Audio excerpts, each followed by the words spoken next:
আল্লাহ পাক যদি এতই দয়ালু হন যে শিরিক ছাড়া সমস্ত পাপ তিনি মাফ করতে রাজি থাকেন, তাহলে কেন 1999টা মানুষ জাহান্নামে যাবে? উত্তর দেন এখন। এটা ভ্যালিড প্রশ্ন না? ভালো প্রশ্ন না এটা? আল্লাহ পাক যদি এতই দয়ালু হন, যদি ঘোষণা করলেন শিরিক ছাড়া যে কোনো পাপ আমি যাকে ইচ্ছা মাফ করে দেব। হাদিস আল্লাহ পাক বলছেন, হে আদম সন্তান, আকাশ জমিন সমান পাপ নিয়ে যদি আমার সাথে সাক্ষাৎ করো, আমি তোমার সামনে আকাশ এবং জমিনের সমান ক্ষমা নিয়ে সাক্ষাৎ করব। শিরিক তোমার আমল নামায় না থাকলে আমি তোমাকে মাফ করে দেব। তোমার আমল নামায় শিরিক না থাকলে আমি তোমাকে মাফ করে দেব ইনশাআল্লাহ। যে ব্যক্তি হৃদয় থেকে তাওহীদের স্বীকৃতি দিবে, লা ইলাহা ইল্লাল্লাহ, ইনশাআল্লাহ তাআলা একদিন না একদিন সে জান্নাতে যাবে। তাই যদি হয়, তাহলে কেন 999টা মানুষ জাহান্নামে যাবে? উত্তর বলেন, কি হবে? কে বলতে পারবেন? বুঝতে পারেন নাই? উত্তর হচ্ছে এই, নিঃসন্দেহে ওই 999 জন মানুষের আমল নামায় একটা পাপ থাকবে, কমন পাপ। সে পাপটা কি? এবার বুঝতে পারছেন? এছাড়া যদি অন্য কোনো পাপ থাকতো, আল্লাহ পাক চাইলে কি মাফ করতে পারতেন না? পারতেন। তার মানে বোঝা যাচ্ছে তাদের আমল নামায় মূল কোন পাপটা থাকবে? শিরক। শিরক চিন্তায় হয়, চিন্তার মধ্যে শিরক হয়, আকীদায় শিরক হয়, আমলে শিরক হয়, কথার মধ্যে শিরক হয়, ইসলামের কাছে পূর্ণ আত্মসমর্পণ না করলে শিরক হয়, এবং আল্লাহর হালালকে হারাম করলে শিরক হয়, আল্লাহর হারামকে হালাল করলেও শিরক হয়।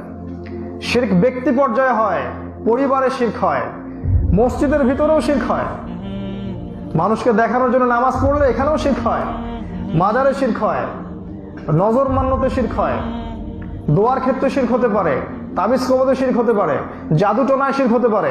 শিরকের ছড়াছড়ি আছে। এমনকি শিরক ব্যক্তি পর্যায়ে হয়, পরিবারে হয়, সমাজেও হয়, শিরক রাষ্ট্রীয় পর্যায়ে হয়। কারণ পরিবারের লোকজন আল্লাহর হালালকে হারাম করে না, আর আল্লাহর হারামকে হালাল করে নেয় না।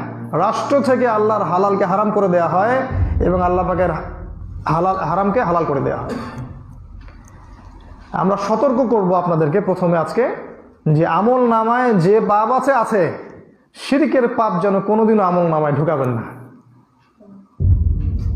শিরকের পাপ থেকে তওবা না করে কেউ যদি মারা যায়, কোরআন এবং হাদিসের শক্ত দলিল যে সে ব্যক্তির জাহান্নামে যাওয়ার সম্ভাবনা 99%।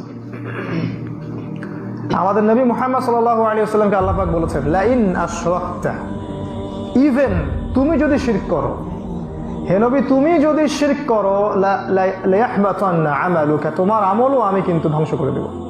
সেখানে আমি আপনি কোনো সাবজেক্ট নাকি? আজকে আমি একটা শিরকের কথা খালি বলছি। যদি আপনি কোরআন এবং সুন্নাহকে সমস্ত সমাধানের উৎস বলে মেনে না নিতে পারেন, তাহলে আপনি শিরকের মধ্যে আছেন। আমার কথা কি বুঝতে পারছেন?